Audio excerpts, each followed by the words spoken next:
दोस्तों नमस्कार। आप लोगों के लगातार कमेंट आ रहे थे कि सर डीएनएस के बारे में डिटेल से जानकारी दीजिए। जैसा कि आप सभी को पता है, हमारे चैनल पर आपको प्योरली जेन्युइन और साइंटिफिक बेस्ड नॉलेज मिलता है और उसी के तहत जानकारी देने के लिए मैं आज आपके लिए लेके आया हूं डेक्स्ट्रोज नॉर्मल सलाइन। जी हाँ, डीएनएस का इस्तेमाल हमें कहाँ करना चाहिए, कहाँ नहीं करना चाहिए और कितना करना चाहिए, किस अवस्था में क्या क्या इसके अंदर मिला सकते हैं, क्या क्या नहीं मिलाने चाहिए, सारी की सारी बातें आज के इस वीडियो में हम क्लियर करने वाले हैं।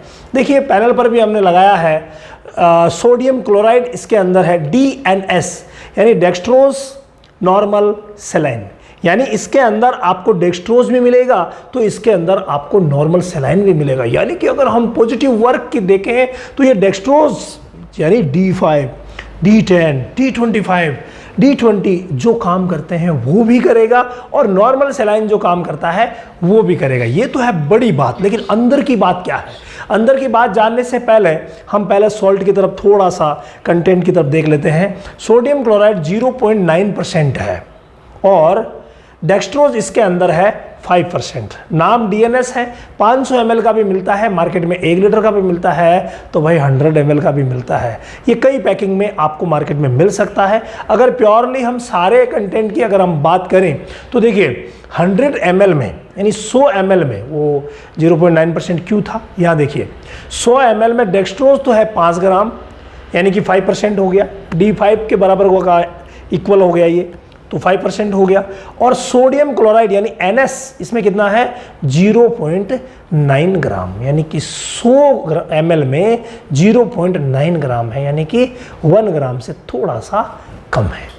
तो इतना इसका कंटेंट बनाया गया और ये कंटेंट प्योरली अगर ब्लड में जाता है तो कोई नुकसान नहीं करता। उसी हिसाब से इन दोनों का कंटेंट जो है वो बनाया गया है। प्योरली इसको आईवी इस्तेमाल किया जाता है, हालांकि लिखा हुआ भी होगा, नहीं भी है तो समझ जाइए कि इसको आईवी इस्तेमाल किया जाता है। जब भी आप इसका इस्तेमाल करें इसको गौर से देख लें कि कहीं अंदर कोई तैरती हुई फॉरेन बॉडी तो नज़र नहीं आ रही है, यानी बाहर की कोई चीज़, बाहरी कोई पार्टिकल तो नज़र नहीं आ रहा।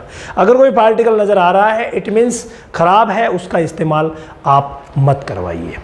इस्तेमाल कहाँ कहाँ होता है देखिए, नॉर्मली अगर हम देखें तो पूरा पानी है, सिर्फ 5% तो इसमें डेक्स्ट्रोज है, 0.9% इसमें नॉर्मल सलाइन है। पानी है, इसका मतलब खून में जब भी पानी की कमी हो जाएगी जिसको हम बोलते हैं डिहाइड्रेशन, जी हाँ, डिहाइड्रेशन में इसका प्रमुख इस्तेमाल होता है। यानी खून में जब भी पानी की कमी हो जाती है, चाहे वो किसी भी बीमारी में हो, उस समय इसका इस्तेमाल करवाया जाता है। तो मैं तो आज मोटा मोटी बातें बताऊंगा। वैसे तो देखिए जब इसमें पानी है, डेक्स्ट्रोज है और NS है तो इसका मतलब ये सब जगह काम करता है, लेकिन बड़ी बातें क्या है, कहाँ कहाँ इसका इस्तेमाल करें और कहाँ कहाँ ना करें, ये बातें सभी को जानना जरूरी है। पशु चिकित्सक द्वारा ही आपको इसका इस्तेमाल करवाना है। विशेष ध्यान रखिए, पहला जो वर्क हुआ वो हुआ खून में पानी की कमी। दूसरा वर्क, अब किन किन बीमारियों में खून में पानी की कमी होती है ये देखिए। सबसे बड़ा और सबसे प्रमुख इसका इस्तेमाल होता है एल्कलोसिस में। जी हाँ, एल्कलोसिस जब रुमन की पीएच बढ़ जाती है ना, कोई भी ज़्यादा प्रोटीन युक्त आहार पशु खा लेता है, रुमन की पीएच बढ़ जाती है, तो जब पीएच बढ़ जाती है तो उस समय डिहाइड्रेशन भी बहुत ज़्यादा होता है और उस डिहाइड्रेशन को दूर करने में सबसे बेस्ट जो है वो है डीएनएस। यानी इसका इस्तेमाल वहाँ करवाया जाए जहाँ खून में पानी की कमी है, विशेष तौर से एल्कलोसिस में। हालांकि अगर इसका इस्तेमाल एसिडोसिस में भी करें, इमरजेंसी में अगर नहीं मिले तो एक बात और सुन लीजिए, जहाँ पर ड्रिप की बहुत ज़्यादा आवश्यकता है और कोई भी सलाइन मिल नहीं रहा है, वहाँ इसको NS की जगह, RL की जगह, DNS की जगह, रिंटोज की जगह, सबकी जगह इसको इस्तेमाल किया जा सकता है। भाई नहीं मिले तो क्या करें, लेकिन अपना रिजल्ट ये दे के जाएगा। जैसे उदाहरण के लिए डायरिया, जब भी दस्त हो जाती है तो उस समय भी डिहाइड्रेशन बहुत तेज़ी से होता है और उस डिहाइड्रेशन को दूर करने में भी ये बहुत अच्छी भूमिका निभाता है।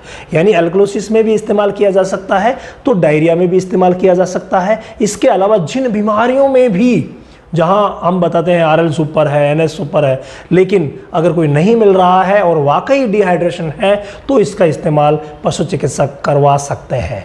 इसके अलावा इसका प्रमुख इस्तेमाल होता है फ्रेंड लो टेम्परेचर में। जी हाँ, ये डाइजेशन की प्रक्रिया को बढ़ाता है, यानी टेम्परेचर को बढ़ाता है। इसी वजह से इसका इस्तेमाल लो टेम्परेचर में किया जाता है।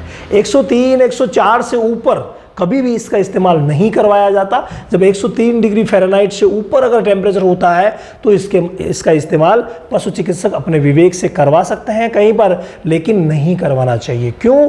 क्योंकि इसका इस्तेमाल लो टेम्परेचर में बहुत ही अच्छा होता है। तो लिख लीजिए, चौथा जो प्रमुख इस्तेमाल इसका है वो है लो टेम्परेचर में। अगला अगर इस्तेमाल की हम बात करें तो वो है नर्व्स की प्रॉब्लम, यानी नसों में जहाँ पर प्रॉब्लम हो।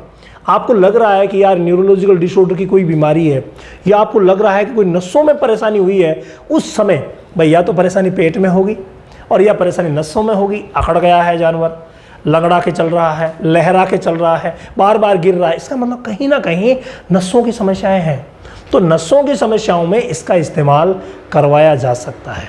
इसके अलावा लो टेम्परेचर की मैंने बात की, तो लो टेम्परेचर में ये टेम्परेचर तो बढ़ाता ही है, लेकिन इसके अंदर जो इंजेक्शन मिलाते हैं उनसे, जो कई प्रकार के मल्टीविटामिन इंजेक्शन वगैरह मिलते हैं, उनसे लो टेम्परेचर में रिजल्ट बढ़ जाता है भाई। ये बहुत ही शानदार है। तो पहले मैंने आपको बताया कि इसका इस्तेमाल सिर्फ आईवी ही करवाना चाहिए, आईवी ही करवाया जाता है। लेकिन कई बार पशु चिकित्सक अगर चाहें तो छोटे बच्चों में जहाँ ड्रिप नहीं लगाई जा सकती, वहाँ इसको सबक्यूटेनियसली लगा करके भी बच्चों की जान बचाई जा सकती है।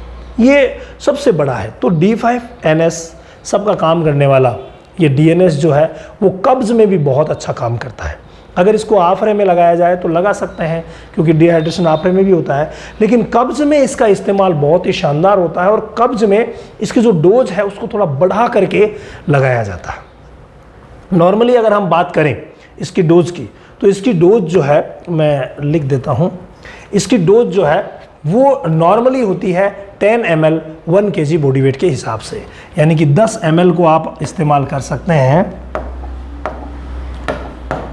10 ml को इस्तेमाल कर सकते हैं पर केजी बॉडी वेट, यानी 1 किलो पर 10 ml इसका इस्तेमाल किया जाता है और आईवी ही इसका इस्तेमाल किया जाता है। ये विशेष बात है, 10 ml पर 1 kg और आईवी ही इस्तेमाल किया जाता है। ये बहुत अच्छा रिजल्ट देता है।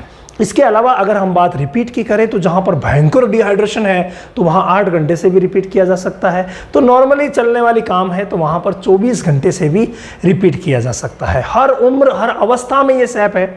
प्रेगनेंसी में किसी भी स्टेज में कोई नुकसान नहीं करता है, किसी प्रकार का कोई तकलीफ नहीं है। बस इसको इस्तेमाल नहीं करवाना है। वो जगह कौन सी है? वो है हाई टेम्परेचर। जी हाँ, हाई टेम्परेचर में इसको कभी भी इस्तेमाल नहीं करवाया जाता है, कई बार नुकसान कर सकता है। अगर हम बात मिक्स की करें तो इसमें जितने भी आईवी नर्वाइन टॉनिक्स होते हैं उनको मिक्स किया जा सकता है। नर्वाइन इंजेक्शन होते हैं ना, आईवी नर्वाइन इंजेक्शन को मिक्स किया जा सकता है। जितने भी आईवी एंटीबायोटिक्स होते हैं उनको मिक्स किया जा सकता है, या फिर जो आईवी इंजेक्शन है उनको मिक्स किया जा सकता है अलग अलग। हाँ, अगर उन इंजेक्शनों में आपस में कौन कौन से मिक्स होते हैं, कौन कौन से नहीं होते हैं, ये थोड़ी सी गूढ़ता की बात है। और ये सारी गूढ़ता की बातें जो है वो हमने एक कोर्स लॉन्च किया है, फार्माकोलॉजी। और ये जो फार्माकोलॉजी का जो कोर्स है फार्मा के नाम से, वेट फार्मा के नाम से, आपको रामावत एनिमल ऐप के वेट क्लासेस सेशन में मिल जाएगा।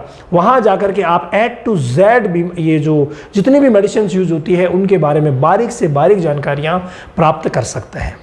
तो नॉर्मली इसके अंदर देखा जाए तो मैकोवेड एक्सल हो गया, ट्राइवेट हो गया, स्टेरॉइड में डेक्सामेथासोन हो गया और एंटीबायोटिक में ऑक्सी हो गया, ये आईवी जो एंटीबायोटिक है वो यूज कर सकते हैं, लेकिन आपस में उनका सामंजस्य अच्छा होना चाहिए। ये प्रमुख बात है। इसके बाद अलावा कई लोग पूछेंगे कि सर इसको गर्म करके चढ़ाएं या ठंडा ही चढ़ा दें, तो हमेशा इसको बॉडी टेम्परेचर के जितना गर्म करके ही चढ़ाना है। नॉर्मली अगर हम देखें तो बाकी सब मौसम में तो ये बॉडी टेम्परेचर जितना ही रहता है, क्योंकि गर्म जगह पे इसको रखना ही नहीं है, डायरेक्ट सनलाइट में रखना ही नहीं है तो गर्म होगा ही नहीं। लेकिन सर्दी का अगर मौसम है तो भाई आपसे नहीं रुकेगा, ये बैग में अंदर पड़ा पड़ा ही ठंडा हो जाएगा। तो इसलिए सर्दी के मौसम में इसको हल्का सा गर्म करना होता है। गर्म करने के लिए कोई भी पतीला ले लीजिए जिसमें गर्म पानी डलवा दीजिए और इसको यहाँ से पकड़ करके अंदर रखवा दीजिए, ये अपने आप गर्म हो जाएगा। तो बॉडी टेम्परेचर के जितना गर्म करके ही इसको लगाया जाता है, आईवी लगाया जाता है। और काफ में अगर हम देखें तो बिल्कुल स्लो, यानी ड्रॉप बाय ड्रॉप लगाया जाता है। और बड़े जानवरों में तो स्पीडली लगाएं तो भी कोई प्रॉब्लम नहीं होती है। इन सब चीज़ों का अगर ध्यान रखा जाए और फिर इसका इस्तेमाल करवाया जाए तो भाई बहुत ही शानदार है, जीवन दाता है। डिहाइड्रेशन से कई जो गाय भैंसे हैं, छोटे बच्चे हैं, मौत हो जाती है, लेकिन समय पे अगर इसको चढ़वा दिया जाए तो बिल्कुल परफेक्ट काम करेगा।